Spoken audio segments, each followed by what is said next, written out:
नमस्कार, द्वीप दर्पण में आप सभी का स्वागत है। आइए एक नजर डालते हैं आज के मुख्य अंश पर। जिला उपायुक्त ने किया अव्वल विद्यार्थियों को सम्मानित। कार निकोबार में पोषण और सतत विकास अभियान की शुरुआत। और मायाबंदर में शिशु गृह सुविधा का हुआ उद्घाटन। अब द्वीप दर्पण विस्तार से। अंडमान और निकोबार द्वीप समूह के सांसद विष्णु पदरे ने केंद्र सरकार से दूरस्थ क्षेत्रों में शैक्षिक बुनियादी ढांचे को मजबूत करने के लिए कॉरपोरेट सामाजिक उत्तरदायित्व सहायता की मांग की है। उन्होंने 3 प्रमुख योजनाओं का प्रस्ताव रखा है, जिनमें सरकारी स्कूलों में 50 अटल टिंकरिंग लैब, 100 सूचना और संचार प्रौद्योगिकी लैब और 100 सौर ऊर्जा संचालित स्मार्ट क्लासरूम स्थापित करने की योजना शामिल है। ये पहल डिजिटल इंडिया, स्किल इंडिया और विकसित भारत 2047 के लक्ष्यों के अनुरूप है।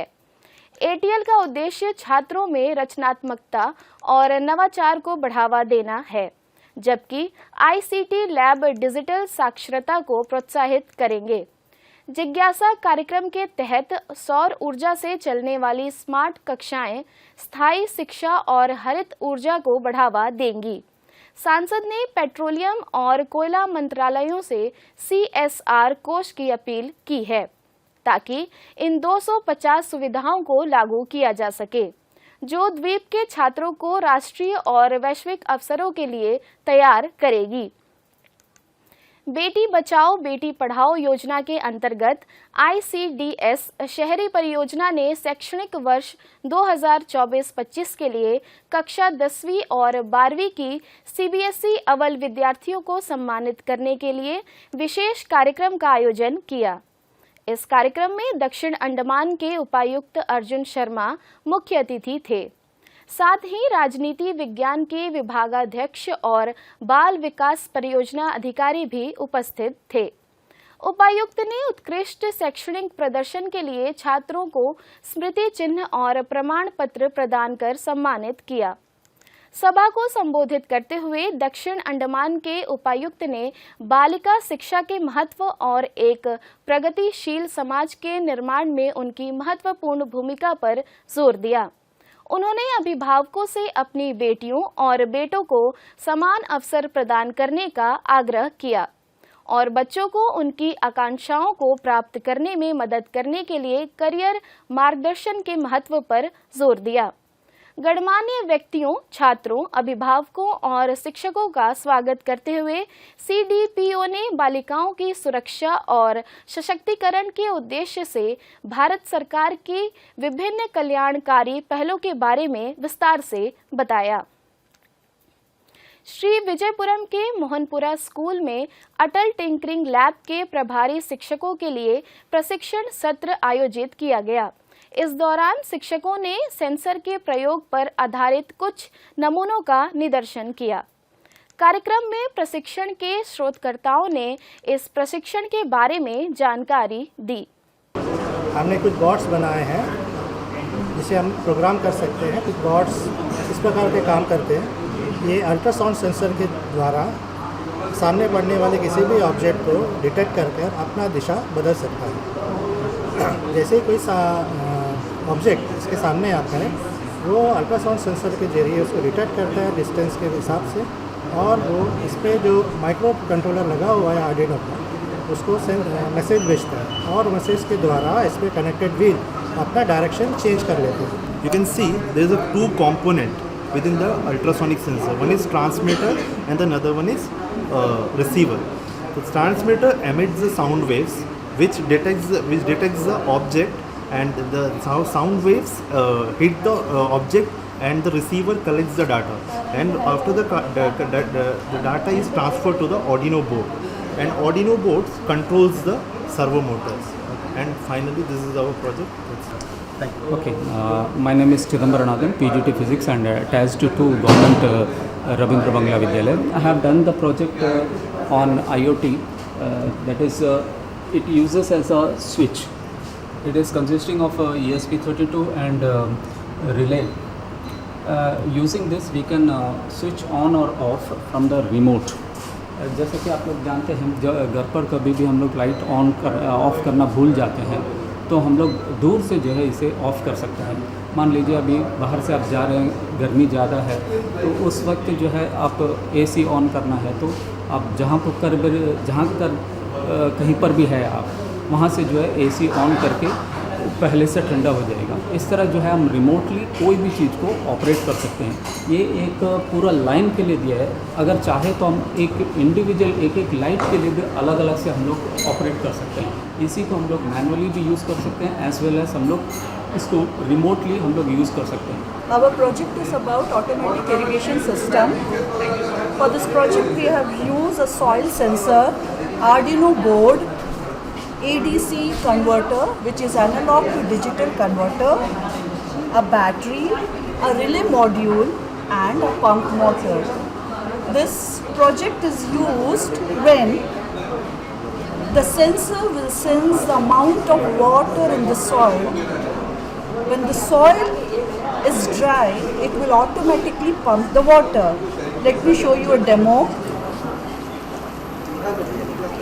Myself Shaktivel, program from Softech.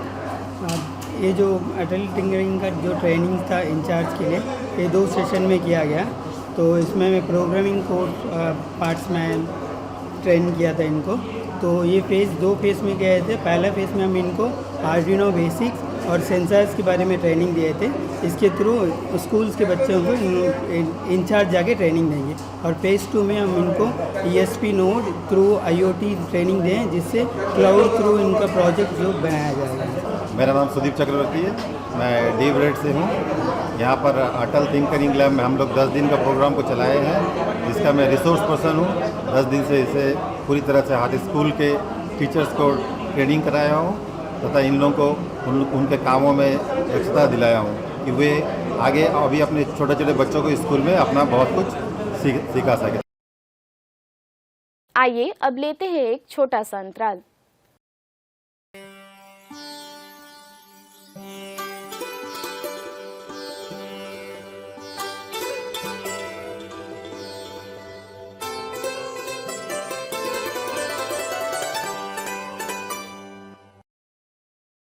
Andaman Nicobar police की पुलिस महानिरीक्षक सिंधु पिल्लई ने मुख्य अतिथि के रूप में मायाबंदर में नावंकुर शिशु गृह सुविधा का उद्घाटन किया।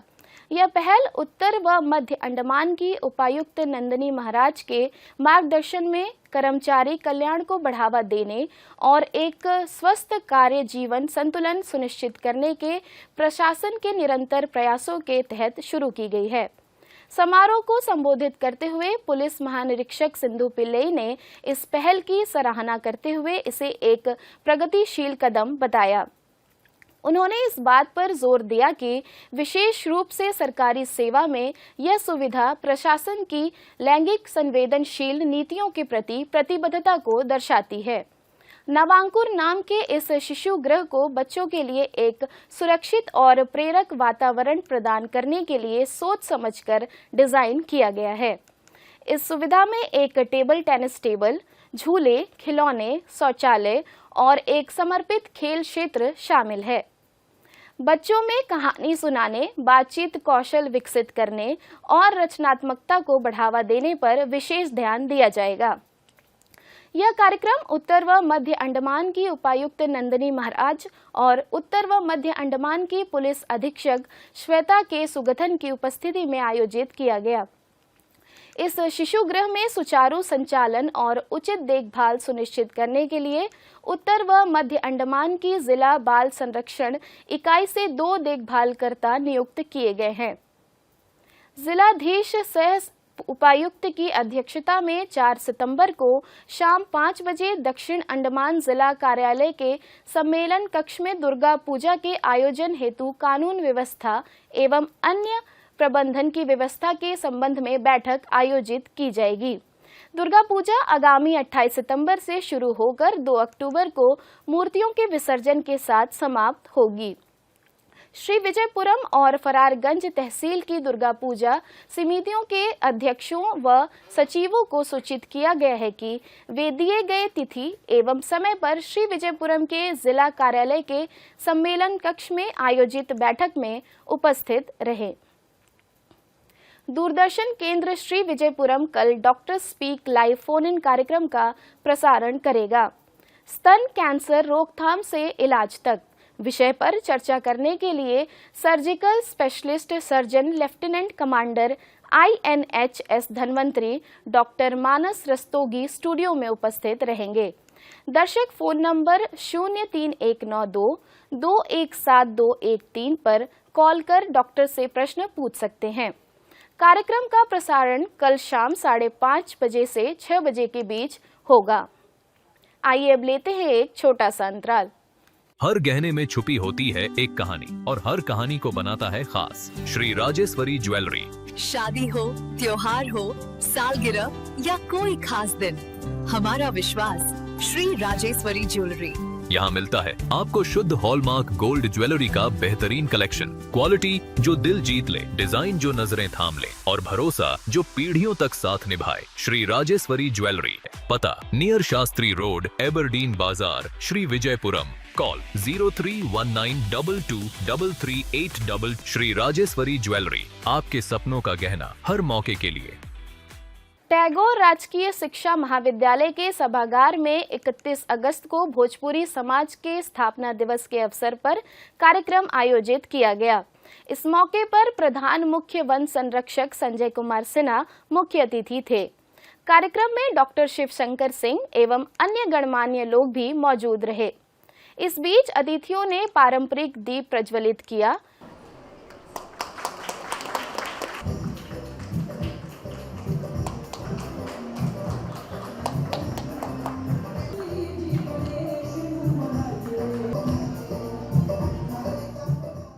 कार्यक्रम में बच्चों ने स्वागत नृत्य पेश किया।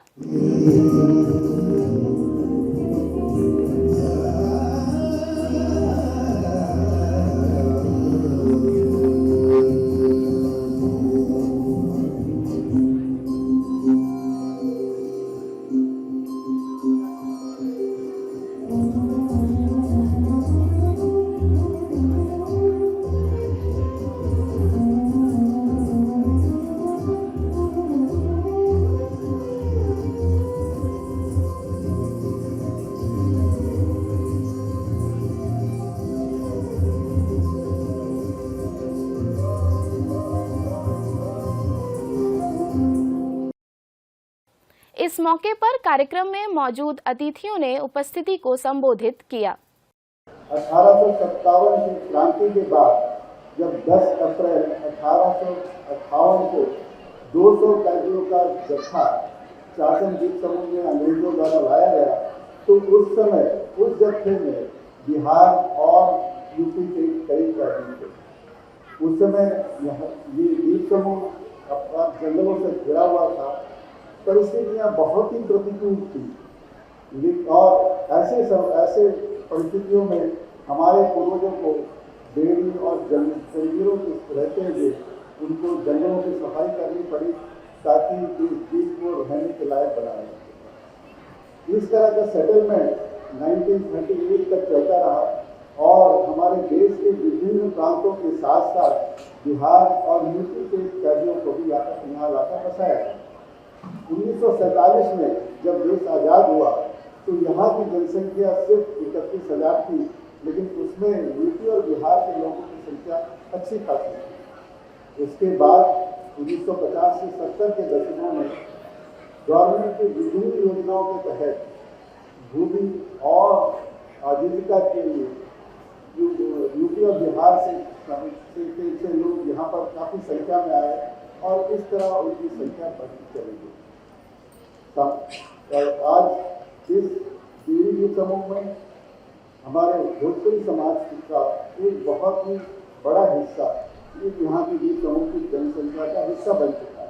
कुछ और उद्देश्यों के साथ हमारे भोजपुरी समाज का गठन हुआ था और हम लोगों ने ये सोचा था कि जब कल्याणकारी कार्यों की और योजनाओं की बात करते हैं तो कुछ ऐसा कार्य करें जिससे कि भोजपुरी समाज के अभी की पीढ़ी और आने वाली पीढ़ियों को उसका लाभ मिल सके।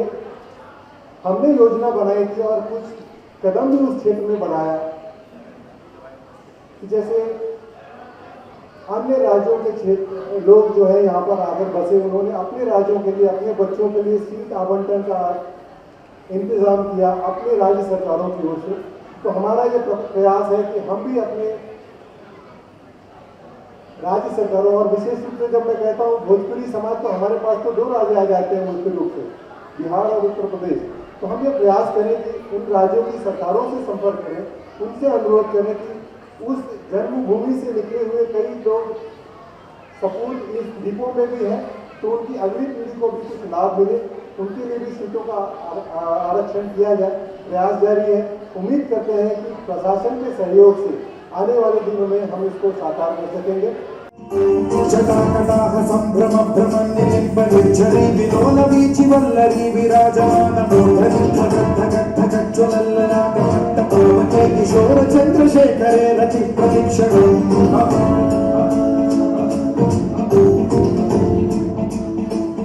और अब खोलेंदे जेड़ा होवे ओनू जान तो प्यारा वे तू मैनू छड्ड जाना। हंस के खेलना तिकली तो हमने हिम्मत है, मोड़ गई कलाई मौत की तिकली तो हमने ताकत है। हम सरहदों के वास्ते लोहे की एक दीवार है, हम दुश्मनों के वास्ते होशियार है, तैयार है। अब जो भी हो शोला बन के पत्थर है टिकलाना, अब जो भी हो बादल बन के पर्वत पर है छत। प्रचंड बोल मस्तकों के झुंड, आज जंग की घड़ी की तुम गुहार दो। मान मान शान या की जान का उदान, आज एक धनुष के बाण पे उतार दो। प्रचंड बोल मस्तकों के झुंड, आज जंग की घड़ी की तुम गुहार दो। दक्षिण अंडमान के जिला मजिस्ट्रेट ने मोटर वाहन अधिनियम के तहत शहर में यातायात जाम को कम करने और वाहनों के सुगम प्रवाह को सुनिश्चित करने के लिए 2 लिंक रोड को 1 वे घोषित किया है। पहली सड़क रविंद्र बांग्ला विद्यालय जंक्शन से मिताली बुक स्टोर जंगली घाट तक जाने वाली सड़क है, जिसमें रविंद्र बांग्ला विद्यालय जंक्शन की ओर से प्रवेश और मिताली बुक स्टोर की ओर निकास है। दोपहिया वाहनों और आपातकालीन वाहनों जैसे एम्बुलेंस व दमकल को छोड़कर सभी प्रकार के वाहनों के लिए सुबह 7 बजे से रात 8 बजे तक 1 वे रहेगा। दूसरी सड़क डीन स्ट्रीट से चेन्नई स्टोर जंगली घाट तक जाने वाली सड़क है, जिसमें चेन्नई स्टोर के सामने से प्रवेश और डीन स्ट्रीट वीआईपी रोड के ओर निकास है। यह भी दोपहिया और आपातकालीन वाहनों को छोड़कर सभी वाहनों के लिए सुबह 7 से रात 8 बजे तक 1 वे होगा। कार निकोबार में पोषण और सतत विकास को बढ़ावा देने वाली एक नई पहल शुरू की गई है। इस पहल के तहत एरोंग गांव के स्कूली बच्चों को उच्च प्रोटीन युक्त अंडे वितरित किए गए, जबकि कंपोजिट लाइवस्टॉक फार्म में फलदार और चारे वाले पेड़ लगाए गए। यह कार्यक्रम पशुपालन और पशु चिकित्सा सेवा विभाग और वन विभाग के संयुक्त तत्वावधान में आयोजित किया गया, जो अंडमान और निकोबार प्रशासन के खाद्य सुरक्षा को मजबूत करने और पर्यावरण अनुकूल कृषि प्रथाओं को बढ़ावा देने के व्यापक प्रयास का हिस्सा है। इस आयोजन में जनजातीय परिषद के सदस्य, शिक्षा अधिकारी, शिक्षक, छात्र और एरोंग गांव के कप्तान शामिल हुए। स्कूली बच्चों को अंडे दिए गए, जो उच्च प्रोटीन का स्रोत होने के साथ साथ किफायती और पोषक तत्वों से भरपूर है। आयोजकों ने बताया कि द्वीपीय समुदायों में जहां आहार विविधता सीमित हो सकती है, वहां अंडे बच्चों के स्वास्थ्य और पोषण में सुधार के लिए विशेष रूप से महत्वपूर्ण है। यह वितरण प्रशासन के समुदाय कल्याण के लिए बच्चों के पोषण को प्राथमिकता देने के लक्ष्य को रेखांकित करता है। अंडा वितरण के साथ साथ एरोंग के CLF में पेड़ रोपण अभियान भी चलाया गया, जिसका उद्देश्य पशुओं के लिए चारा उपलब्ध कराना और स्थानीय पारिस्थितिकी तंत्र को बनाए रखना है। इस गतिविधि में शिक्षकों, छात्रों और सामुदायिक नेताओं ने उत्साहपूर्वक भाग लिया। अधिकारियों ने बताया कि चारा पेड़ पशुधन उत्पादन को सीधे लाभ पहुंचाएंगे, क्योंकि ये विश्वसनीय चारे का स्रोत सुनिश्चित करेंगे, जबकि फलदार पेड़ समुदाय को अतिरिक्त पोषण और आर्थिक मूल्य प्रदान करेंगे। जनजातीय परिषद की सक्रिय भागीदारी ने इस आयोजन को सांस्कृतिक और सामुदायिक महत्व प्रदान किया, जो बच्चों के कल्याण और सतत विकास के प्रति स्थानीय नेतृत्व की प्रतिबद्धता को दर्शाता है। इस आयोजन में स्कूली बच्चों की भागीदारी ने इसे शैक्षिक आयाम प्रदान किया, जिससे युवा पीढ़ी को पोषण, कृषि और पर्यावरण संरक्षण के मूल्यों से अवगत कराया गया। आइए अब लेते हैं एक छोटा सा अंतराल। हर गहने में छुपी होती है एक कहानी और हर कहानी को बनाता है खास। श्री राजेश्वरी ज्वेलरी। शादी हो, त्योहार हो, सालगिरह या कोई खास दिन, हमारा विश्वास श्री राजेश्वरी ज्वेलरी। यहाँ मिलता है आपको शुद्ध हॉलमार्क गोल्ड ज्वेलरी का बेहतरीन कलेक्शन, क्वालिटी जो दिल जीत ले, डिजाइन जो नजरें थाम ले और भरोसा जो पीढ़ियों तक साथ निभाए। श्री राजेश्वरी ज्वेलरी, पता नियर शास्त्री रोड, एबरडीन बाजार, श्री विजयपुरम। कॉल 0319223338। श्री राजेश्वरी ज्वेलरी, आपके सपनों का गहना हर मौके के लिए।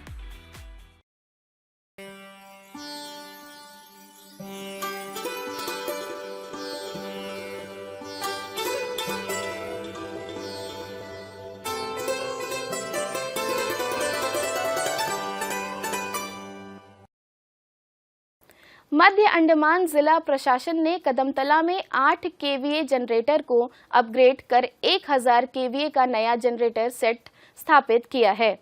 ट्रायल शुरू हो चुका है, जो निवासियों के लिए निर्बाध बिजली सुनिश्चित करेगा। यह जन केंद्रित पहल क्षेत्र में बिजली आपूर्ति को मजबूत करेगी और स्थानीय विकास को बढ़ावा देगी। अंडमान निकोबार द्वीप समूह में भारत मौसम विज्ञान विभाग की चेतावनी के बाद जहाजों के समय में बदलाव किया गया है। जहाज रानी सेवा निदेशालय ने जहाज नालंदा की आज हैडो जेट्टी से ननकौड़ी और कछाल होते हुए कैम्बल बे की यात्रा और इसकी 4 सितंबर को सुबह 6 बजे की वापसी यात्रा को स्थगित कर दिया है। नए कार्यक्रम के अनुसार जहाज नालंदा अब 4 सितंबर को सुबह 9 बजे हैडो जेट्टी से कैम्बल बे के लिए रवाना होगी और इसकी वापसी 6 सितंबर को सुबह 6 बजे होगी। जहाज रानी सेवा निदेशालय ने चेतावनी दी है कि मौसम की स्थिति के आधार पर अंतर्द्वीपीय और तटीय सेवाएं निलंबित या रद्द हो सकती हैं। Chatham, Bamboo Flat, Dundas Point, Hope Town, Phoenix Bay और अन्य स्थानों के बीच हार्बर और वाहन फेरी सेवाओं में भी व्यवधान की संभावना है। नई दिल्ली के तालकटोरा स्टेडियम में आयोजित राष्ट्रीय कराटे चैंपियनशिप में अंडमान और निकोबार द्वीप समूह के कराटे खिलाड़ियों ने 10 पदक जीतकर शानदार प्रदर्शन किया। इस उपलब्धि पर सांसद विष्णुपद रे ने विजेता खिलाड़ियों को सम्मानित करते हुए इस द्वीप समूह के लिए गर्व का क्षण बताया। टीम ने 4 स्वर्ण, 4 रजत और 2 कांस्य पदक हासिल किए हैं। विजेताओं में जयश्री, वी शांति, रंजना, शफीक शेख, राहुल हल्दर, प्रभाकर, किरण कुमार और देवेश राम शामिल हैं। सांसद ने खिलाड़ियों की कड़ी मेहनत और अनुशासन की सराहना की, जो द्वीपों के युवाओं के लिए प्रेरणा का स्रोत है। इस अवसर पर मास्टर डॉक्टर MD सेल्वम के 35 वर्षों से अधिक के योगदान को भी सराहा गया, जिन्होंने द्वीपों में मार्शल आर्ट्स को बढ़ावा देने में महत्वपूर्ण भूमिका निभाई है। यह उपलब्धि न केवल खिलाड़ियों की मेहनत को दर्शाती है, बल्कि द्वीपों में खेल के बुनियादी ढांचे और समर्थन को बढ़ाने की आवश्यकता को भी रेखांकित करती है। ये पदक अंडमान निकोबार के युवाओं की प्रतिभा और कराटे जैसे खेलों के माध्यम से उनके आत्मविश्वास और अनुशासन को प्रदर्शित करते हैं। जहाज MV स्वराज द्वीप कल सुबह 8 बजे श्री विजयपुरम से मायाबंदर होते हुए कोलकाता के लिए प्रस्थान करेगा। जहाज हैडो जेट्टी से छूटेगा। अंडमान निकोबार द्वीप समूह में कल और 4 सितंबर को 1 या 2 स्थानों पर 30 से 40 किलोमीटर प्रति घंटे की रफ्तार से हवा चलेगी और गरज के साथ आंधी आने की भी संभावना है, जिसके चलते हवा की गति बढ़कर 35 से 45 किलोमीटर प्रति घंटा रहने की आशंका जताई गई है। इस कारण समुद्र काफी अशांत रहेगा। अंतर्द्वीपीय जलयान यात्रा संबंधी सूचना। MV छोलदारी मायाबंदर होते हुए डिगलीपुर की यात्रा पर कल सवेरे 7 बजे श्री विजयपुरम से प्रस्थान करेगा और इसकी वापसी अगले दिन उन्हीं रास्तों से होते हुए सवेरे 7 बजे डिगलीपुर से श्री विजयपुरम के लिए होगी। MV जॉली बॉय स्वराज द्वीप और लॉन्ग आइलैंड होते हुए रंगत की यात्रा पर कल सवेरे 6 बजे श्री विजयपुरम से प्रस्थान करेगा और इसकी वापसी उन्हीं रास्तों से होते हुए कल ही दोपहर 12 बजे श्री विजयपुरम के लिए होगी। MV रानी लक्ष्मी शहीद द्वीप, स्वराज द्वीप, स्ट्रेट आइलैंड, कदमतला और लॉन्ग आइलैंड होते हुए रंगत की यात्रा पर कल सवेरे 7 बजे श्री विजयपुरम से प्रस्थान करेगा और इसकी वापसी उन्हीं रास्तों से होते हुए अगले दिन सवेरे 7 बजे रंगत से श्री विजयपुरम के लिए होगी। सभी जलयानों की यात्रा कार्यक्रम मौसम की स्थिति पर निर्भर होंगे। अंत में मुख्य अंश एक बार फिर। जिला उपायुक्त ने किया अव्वल विद्यार्थियों को सम्मानित। कार निकोबार में पोषण और सतत विकास अभियान की शुरुआत और मायाबंदर में शिशु गृह सुविधा का हुआ उद्घाटन। इसी के साथ ही आज का यह द्वीप दर्पण कार्यक्रम यहीं पर समाप्त होता है। नमस्कार।